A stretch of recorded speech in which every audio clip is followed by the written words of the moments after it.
Sí, muy buenos días.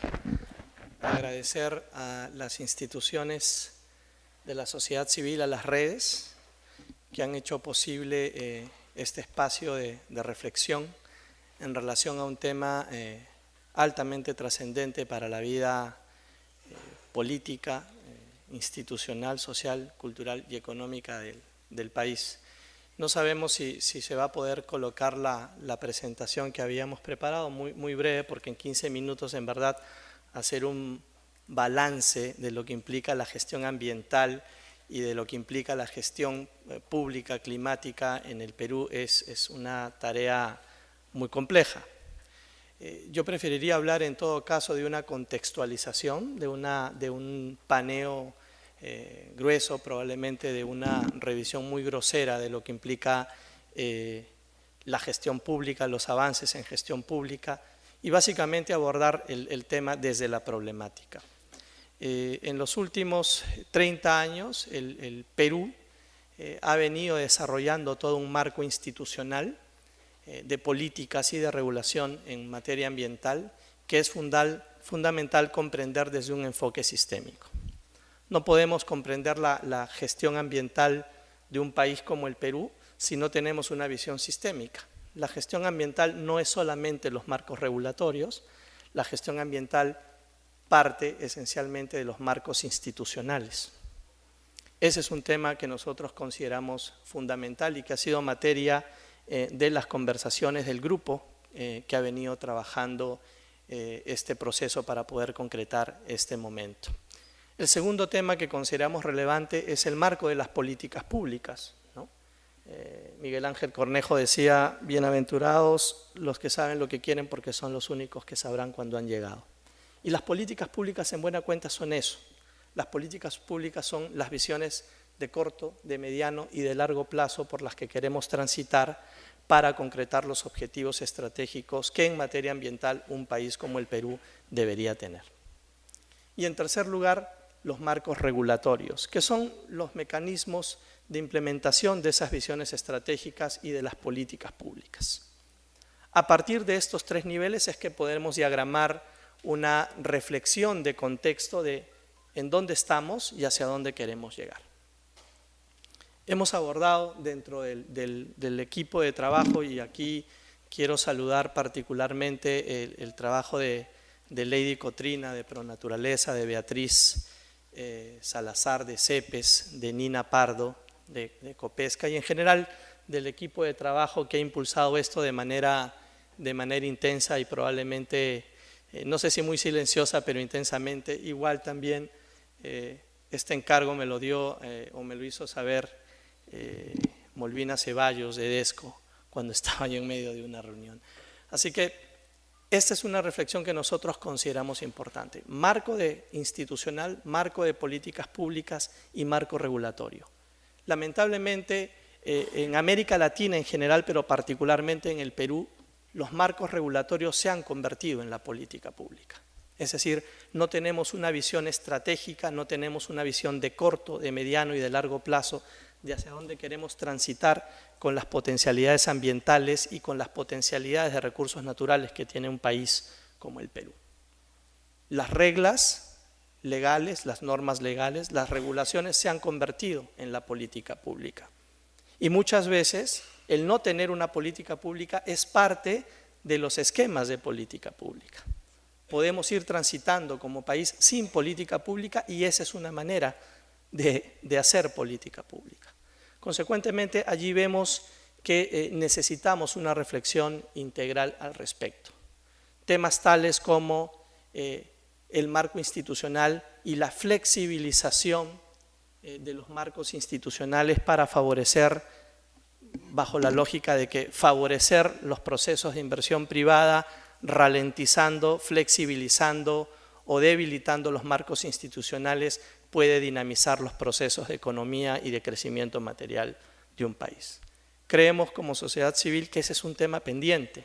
Hay toda una discusión de cómo los marcos institucionales ambientales, de cómo los marcos de política y los marcos regulatorios pueden contribuir a la competitividad, ¿no es cierto? Michael Porter, el propio Francis Fukuyama, desde el lado de lo que se llama el capitalismo sustentable han planteado una serie de reflexiones interesantes sobre el tema. Se considera que una regulación más estricta en materia ambiental puede contribuir esencialmente a los niveles de competitividad de un país. Y ese ha sido un tema ausente en los últimos 20 años en las reflexiones y en las propuestas de política pública, en las reflexiones y en las propuestas de marcos institucionales, en las propuestas y reflexiones sobre marcos regulatorios. De modo tal que hay quienes consideran, por ejemplo, que entrar a tratados de libre comercio que precisamente debilitan los marcos institucionales y los marcos de política implica, ¿no es cierto?, generar una mayor dinamización de los procesos de economía en contextos en los que la economía internacional y los precios internacionales de los commodities han venido cayendo progresivamente. No hemos tenido ese debate y quisiéramos tenerlo, y quisiéramos entender cómo es que desde las propuestas de los partidos políticos se entiende estos marcos de institucionalidad, de política y de regulación como incentivos para generar una mayor competitividad. Ese ha sido un tema ausente. Podríamos crear, por ejemplo, incentivos perversos. Si consideramos que promover la minería o facilitar la minería ilegal, no la pequeña minería, la minería artesanal, sino la minería ilegal, contribuye de alguna manera a la formalización o a la reducción de los impactos negativos que tiene esa actividad. Pero no estamos analizando en términos de política lo que implica una economía ilícita que se enlaza con otras economías ilícitas. La vulneración, la grave vulneración de los derechos humanos de niños y de mujeres asociadas a las actividades ilícitas como la minería ilegal, por ejemplo, creemos que es un tema que debe ser precisado y aclarado. Esa es una vulneración además clarísima al artículo 34 de la Convención de los Derechos del Niño. Hay una serie de interfaces fundamentales que es necesario aclarar. Y en términos de política pública también nos importa, y mucho, y básicamente en términos de gestión pública ambiental, es de qué manera se está visualizando la gestión pública del clima como una cuestión transversal, no como una nueva política pública, sino como una política que intersecta una serie de mecanismos y de toma de decisiones a nivel de todo el sector público. Y una reflexión fundamental son las políticas de adaptación al cambio climático. El Perú, junto con los países andinos, representa el 92% de los glaciares tropicales del mundo. Y solamente el Perú tiene el 71% de los glaciares tropicales del mundo. En zonas como las de Arequipa, por ejemplo, en el Valle del Colca, en donde el 80% de la agricultura es esencialmente agricultura tradicional, que todavía se gestiona con sistemas de andenería y con agua de glaciar, eso va a significar un impacto brutal sobre los sistemas alimentarios locales.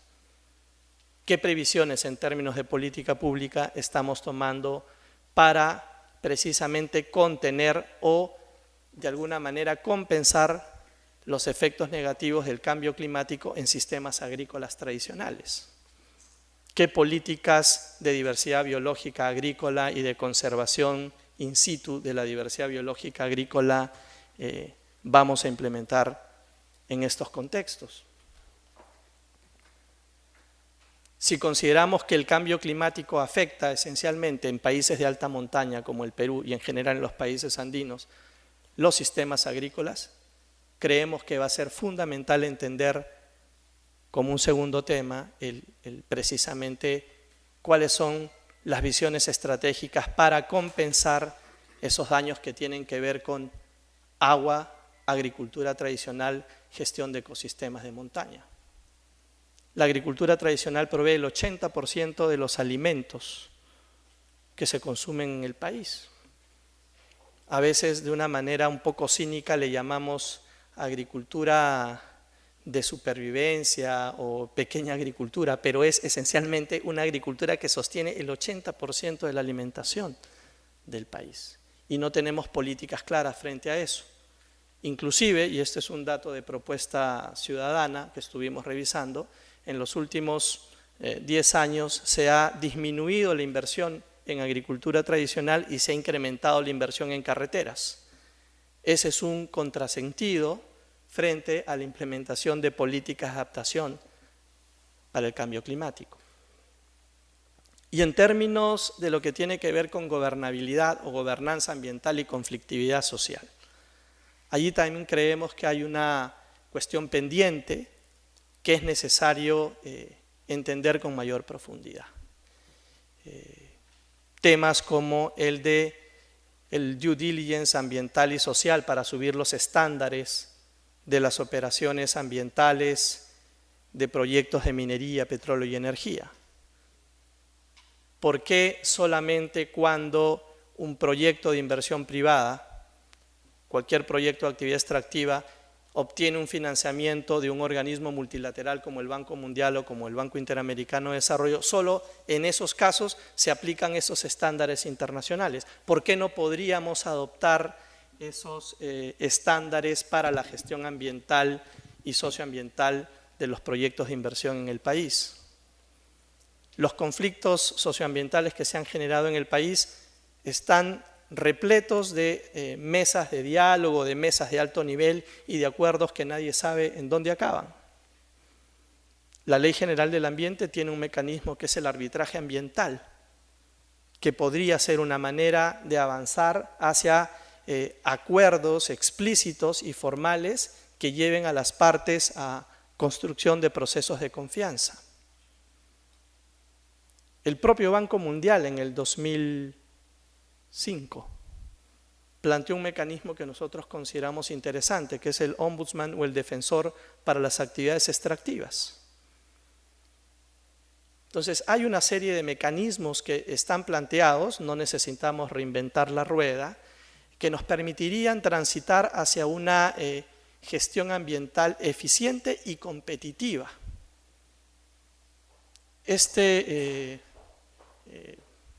movimiento pendular que tenemos a veces en América Latina, que cada vez que tenemos una crisis económica desinstitucionalizamos las instituciones, valga la redundancia, en materia ambiental, desregulamos. Muchas gracias, Santiago. Desregulamos, ¿sí? Porque creemos que eso va a generar mayor competitividad o porque eso va a generar mayor inversión. Para los que son amigos de los esquemas del mercado, invitamos a hacer una reflexión conceptual, teórica y política sobre lo que implica competitividad con marcos institucionales de política y regulación más estrictos. Eso es fundamental. Nos queda pendiente, por ejemplo, evaluar qué va a pasar con el TPP. Hemos escuchado, por lo menos en el caso de Peruanos por el Cambio, que va a haber una revisión en el capítulo de salud. Pero el TPP tiene una previsión que cambia la lógica del principio precautorio. El principio precautorio que señala que ante la ausencia de evidencia científica se tiene uno que abstener de desarrollar determinada actividad que podría generar un potencial impacto en el ambiente. Hoy eso ha cambiado completamente dentro del TPP. Es decir, ahora se necesita tener certeza científica para evitar que se aplique, porque si no se tiene, entonces simplemente el proyecto de inversión puede ejecutarse. Entonces, estas son algunas reflexiones gruesas que nos permiten contextualizar básicamente el tema de la gestión ambiental en el país y hacia dónde debemos transitar. Últimamente se habla mucho del tema de sostenibilidad a partir del Acuerdo de París, pero sostenibilidad no solamente es generaciones presentes, es también generaciones futuras. Ahí hay un tema que nos resulta provocador y fundamental para repensar el tema de los modelos. Finalmente, y quiero señalar porque, y esta es una reflexión ya más personal, Recientemente se ha señalado que los temas como consulta previa, moratoria de transgénicos tienen determinadas autorías. Yo lo que debo señalar es que esas reflexiones nacieron en la sociedad civil. Es más, en el tema de moratoria de transgénicos, la primera norma que salió fue una norma regional del Cusco, la ordenanza regional del Cusco que se dio unos días antes de que se firmara el Tratado de Libre Comercio, precisamente con la finalidad de evitar que cualquier acción de las comunidades andinas en relación a la protección de su patrimonio genético pudiera ser considerada después como una expropiación indirecta en el marco del Tratado de Libre Comercio. Y ayer que hablaba con la parlamentaria Hilaria Supa me hacía recordar que la primera propuesta de la ley de consulta previa se planteó en el año 2006, ¿sí? Solamente como una precisión para de alguna manera ordenar las reflexiones sobre el tema. Muchas gracias.